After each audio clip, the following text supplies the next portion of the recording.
Entre 1885 et 1908, Léopold II transforme le Congo en son domaine privé, imposant un régime de terreur. Les mains coupées des Congolais refusant de récolter le caoutchouc deviennent le symbole de cette barbarie. 10 millions de morts, un génocide occulté par la Belgique. Cette violence systématique crée un blueprint pour les futurs dictateurs africains. Après les indépendances, les nouveaux dirigeants africains comme Mobutu recyclent les outils coloniaux, milices privées, travail forcé et culte de la personnalité. Le Zaïre de Mobutu perpétue l'extraction minière brutale, maintenant les structures créées par les Belges.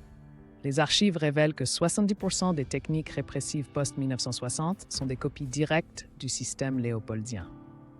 Au XXIe siècle, des dirigeants comme Teodoro Obiang en Guinée équatoriale perfectionnent ces méthodes. Surveillance électronique remplace les châtiments publics, mais le principe reste identique, contrôlé par la peur.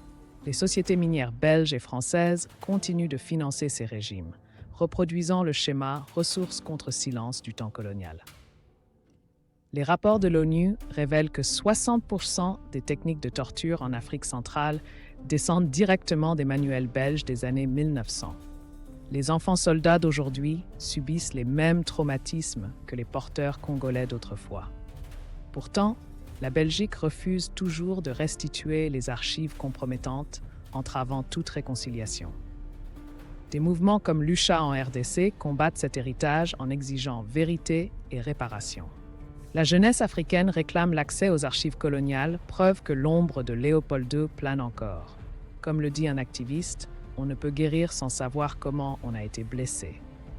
Le combat continue contre ce colonialisme zombie qui hante nos gouvernements.